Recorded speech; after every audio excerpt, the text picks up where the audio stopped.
Salut, je suis David pour l'émission quotidienne Mon Business à 200% et aujourd'hui on va parler de comment évaluer le risque de ta stratégie. Effectivement, tu mets en place une stratégie, tu vas développer ton entreprise en 2017 et pour ça tu as mis en place un plan d'action. Maintenant ce qui t'intéresse c'est d'arriver à évaluer le risque de cette stratégie, de ce plan de route, de cette feuille d'action, c'est-à-dire que est-ce que finalement ton produit est bien à la hauteur du marché? Est-ce que tu vas vraiment réaliser le chiffre d'affaires que tu as envie de réaliser pour ça? Il y a plein de questions qui tournent comme ça autour.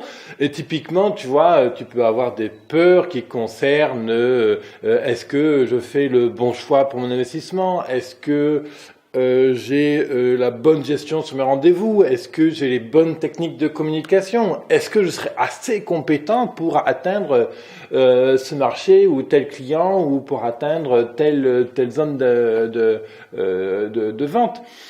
Il y a d'autres angoisses qui sont du type est-ce que je vais pouvoir boucler mon mois? Il y a plein de trucs comme ça qui sont de l'ordre financier. Est-ce que j'arrive à boucler mon mois? Est-ce que je vais réussir à payer mon fournisseur? Est-ce que je vais être à la hauteur pour payer ma TVA ou payer les taxes que je vais avoir à gérer? Est-ce que j'ai bien compris ce que me demande mon espace de couvert d'entreprise en termes de papier? Est-ce que je vais être à la hauteur pour gérer l'aspect administratif?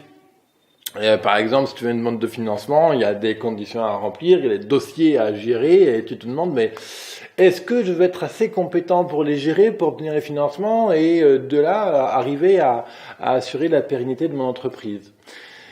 Puis aussi, il y a d'autres choix, il y a d'autres facteurs de stress qui sont de l'ordre, est-ce que j'ai le bon produit? Est-ce que je suis en train de créer le bon produit, le produit qui va me permettre de développer mon entreprise? Il y a aussi autre chose, c'est est-ce que j'ai choisi la bonne activité? Est-ce que j'ai choisi vraiment le secteur industriel, l'entreprise qui va me plaire de développer sur, admettons, les 5 prochaines années? Il y a aussi un autre facteur de stress très important, c'est l'aspect famille. Et le stress famille, c'est-à-dire est-ce que je vais être capable d'amener un salaire à la fin du mois pour me nourrir ma famille? Est-ce que mon compagnon ou ma compagne va être capable de me supporter et de m'amener du confort mental, de la sécurité mentale pendant 6 mois ou plus, le temps qu'il te faut pour lancer ton business? Bref, les facteurs d'incertitude, de stress et de risque sont très très nombreux lorsqu'on lance une entreprise. Donc évidemment, tu vas chercher à diminuer tous ces facteurs de risque. C'est ce qu'on va aborder justement dans l'émission d'aujourd'hui et c'est ce que j'aborde surtout dans ma formation qui va sortir mardi. Cette formation qui est comment établir un plan de route en 2 après-midi. L'idée de cette formation qui se déroule d'ailleurs en 3 modules, plus de 3 heures de formation. Et l'intérêt pour toi de suivre cette formation-là, c'est que je vais t'apprendre à sortir de ce stress qui est vraiment... c'est une toxine, ce stress, parce qu'en fait, il t'empêche de réagir, de décider, de réfléchir avec les bons angles de questionnement. Typiquement, je t'amène à faire cet outil-là de brainstorming, et de cet outil de brainstorming à évaluer les ressources que tu as, et puis à partir de là, on va casser les schémas de stress qui pourraient t'empêcher d'exécuter ce plan de route. Et justement, cette formation-là, tu la trouveras sur biz200.fr/go/plan17. Dans tous les cas, tu as le lien en dessous, il se fait sur l'écran ou en cliquant sur le i comme info ici. L'idée que j'ai envie de te faire passer, c'est qu'on aura toujours du risque au niveau de la gestion de son entreprise. Par contre, il y a des manières extrêmement très intéressantes pour gérer son risque. Pour vaincre cette incertitude. D'ailleurs, c'est intéressant aussi de faire la différence entre incertitude et risque. L'incertitude, si tu veux, c'est une somme. C'est que l'incertitude, c'est très simple. C'est que tu as plusieurs possibilités par rapport à une action à faire donnée. Tu dois choisir tu dois choisir parmi différentes étiquettes pour un produit. L'incertitude, c'est de ne pas savoir laquelle va être la meilleure. Et tu as le risque. Le risque, bien sûr, c'est un nombre d'incertitudes tellement élevé que ce niveau élevé d'incertitude peut t'amener à une catastrophe potentielle, donc à une perte financière, à un échec de vente. Le risque, c'est de recruter la mauvaise personne, et donc du coup, ça a en conséquence énormément de choses derrière au niveau de l'exécution de ton plan de route, par exemple. L'incertitude, le risque. Il y a aussi un autre facteur qui est intéressant à aller développer, c'est la différence entre peur et danger. Ce qu'il faut bien comprendre, c'est que la peur, elle est complètement virtuelle. La peur n'existe pas. La peur, elle est vraiment uniquement au niveau du cerveau, de la psychologie. Tu peux avoir peur de tomber, tu peux avoir peur de te brûler si tu touches la casserole, tu peux avoir peur de ne pas être assez compétent pour établir une stratégie, tu peux avoir peur de ne pas de faire des vidéos, etc. Tout ça, ça se passe vraiment au niveau du corps, de son ressenti, etc. Mais ce n'est absolument pas la réalité. Si tu as peur de faire une mauvaise vidéo, ça ne veut pas dire que ta vidéo sera mauvaise. Hein, tu peux avoir peur de faire une mauvaise vidéo et que ta vidéo soit excellente. Par contre, le danger, lui, il est réel. Le danger, c'est de se brûler si tu touches la casserole qui est chaude. Le danger, c'est de faire un mauvais choix d'action, et du coup, que ça découle sur une mauvaise stratégie. Le danger est réel, la peur est virtuelle. L'incertitude, c'est quand tu as plusieurs possibilités pour n'en choisir qu'une. Le risque, c'est qu'il y a un tel niveau d'incertitude que ça peut conduire potentiellement à quelque chose de très grave au niveau de ta stratégie d'entreprise. Et un autre point que j'avais envie d'aborder avec toi aujourd'hui, c'est l'aspect de gérer, de décider, de prendre le contrôle, de travailler des points uniquement là où tu as le contrôle. Gère les choses qui sont sous ton contrôle. C'est-à-dire que n'engage pas ta responsabilité, n'engage pas la stratégie de ton entreprise sur des choses sur lesquelles tu n'as pas de contrôle. Parce que inéluctablement, s'engager sur des choses sur lesquelles on n'a pas le contrôle, eh bien, pour le coup, c'est augmenter le niveau de risque de manière très importante, mais c'est aussi augmenter le niveau de stress. Si on regarde un par un tous ces post-it, il n'y a que très très peu de post-it qui décrivent une action à faire sur laquelle je n'ai pas le contrôle. Alors, est-ce que je peux t'en trouver une rapidement ? Typiquement,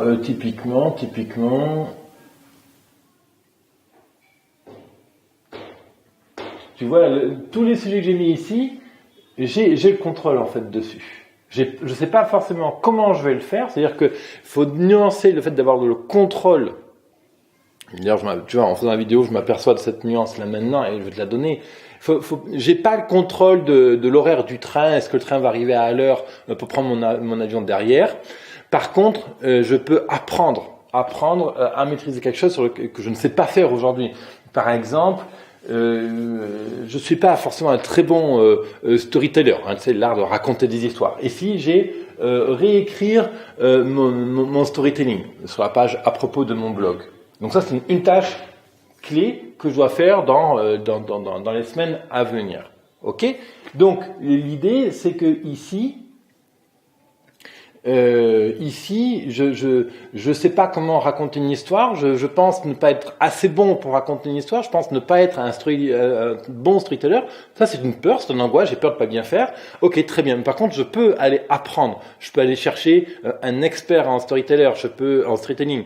Je peux carrément sous-traiter la tâche. Tu vois, j'ai beaucoup de possibilités derrière qui me permettent finalement de tout de suite limiter mon risque. Donc, toutes les tâches qui sont ici, elles sont sous mon contrôle. Par contre, je peux avoir des compétences à acquérir pour bien exécuter. À acquérir, sous-traiter, bref. C'est un peu brouillon la vidéo, je suis désolé, mais en fait, ça me fait beaucoup de peine de voir tous ces entrepreneurs avec autant de stress et de choses qui les bloquent alors qu'ils sont à deux doigts de réussir. Tu sais, moi j'accompagne plus de 60 entrepreneurs par mois. Vous êtes plusieurs centaines à vous être inscrits sur Business Temple, donc qui est mon espace de formation privée en ligne. L'inscription elle est gratuite, tu as accès à un certain nombre de formations dessus directement. Avec des outils tout simples. C'est impressionnant de voir comment je peux arriver à débloquer ces entrepreneurs. Alors c'est pas moi particulièrement, c'est les méthodes que je vous apporte, parce que moi les méthodes je ne les invente pas, tu sais, hein, je lis beaucoup, je me compte beaucoup, puis mon expérience évidemment, plus de 10 ans en entrepreneuriat évidemment ça me sert. Et le simple fait par exemple de faire un brainstorming comme ça avec une liste d'actions à faire, ben, ça change énormément de choses, parce que soudainement ça devient visuel, ça devient pragmatique, ça devient palpable en fait. D'ailleurs, tu peux retrouver une petite vidéo sur Facebook et la photo détaillée de cette roadmap, de ce plan de route que je vais exécuter pour moi-même. Juste pour te résumer, ça c'est ici toutes les tâches que je vais faire dans les 3-4 prochains mois, donc en début 2017. Et donc j'ai fait ce brainstorming il y a quelques jours maintenant, et l'idée c'était de vraiment y voir clair sur l'ensemble des apps que je dois produire pour vraiment élever mon business à 200% au niveau que je souhaite le faire mi-2017. Donc tu retrouveras sur ma page Facebook cette photo en grande résolution pour que si ça t'inspire, bien sûr, inspire-toi-en. Tu as le lien de ma page Facebook dans la description. En clair, si tu as envie de travailler toute cette gestion du stress, de l'incertitude, minimiser le risque de ton entreprise, minimiser le risque sur ton investissement, sur l'impact de ta société, sur ta famille, etc. C'est justement un thème que j'aborde dans le 3e module de cette formation qui va apparaître mardi. Sache que tu as encore des conditions tarifaires jusqu'à mardi soir, jour de sortie de cette formation-là. Je t'invite à regarder les conditions tarifaires actuelles sur biz100.fr/go/plan 17. Dans la description en dessous, encore une fois, tu as le lien pour aller directement sur cette page qui va te présenter la formation et l'intérêt. Tu auras aussi un descriptif beaucoup plus précis de ce que tu vas retrouver dans la formation. Enfin, je voulais te dire qu'il y a 3 principaux risques quand tu travailles ta stratégie d'entreprise, quand tu réfléchis à comment tu vas aborder ton marché, comment tu vas aborder tes clients, etc. Les 3 niveaux de risque, ils sont très simples. Il y a une partie de risque qui est liée au produit, une autre qui est liée au client et une 3e partie de risque qui est liée au marché. En règle générale, il y en a toujours un qui va être prédominant. C'est rare que les 3 soient extrêmement risqués dès le début. Et si c'est le cas, il faut regarder comment simplifier ton marché tout de suite en fait. Un type de risque produit, c'est le risque typiquement de créer le bon produit pour correspondre aux bonnes attentes de ton client. Ton client a des peines, il a des gros problèmes, il en attend d'une solution. Donc le risque ici, c'est de créer le produit qui réponde à ton client.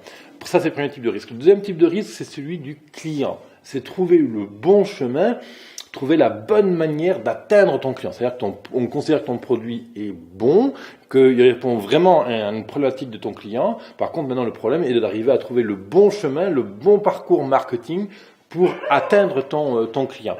Le 3e type de risque qui existe de manière générale, c'est le risque marché.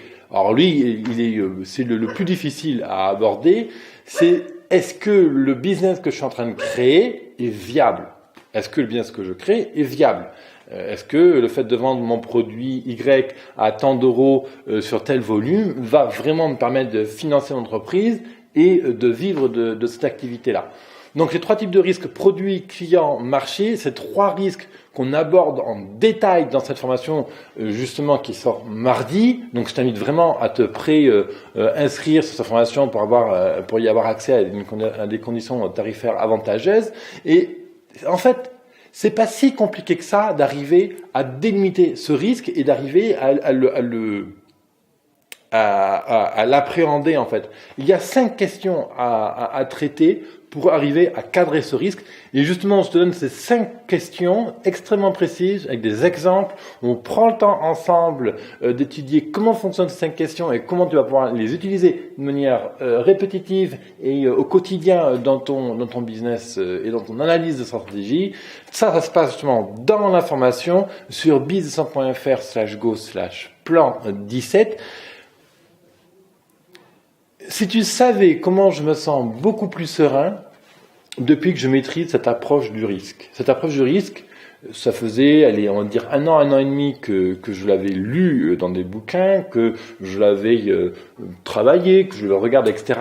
Mais c'est que depuis août 2016, à peu près, que je la comprends vraiment et que je la mets vraiment en œuvre dans mon entreprise personnellement, dans ma stratégie à moi, et puis chez celle de mes clients aussi.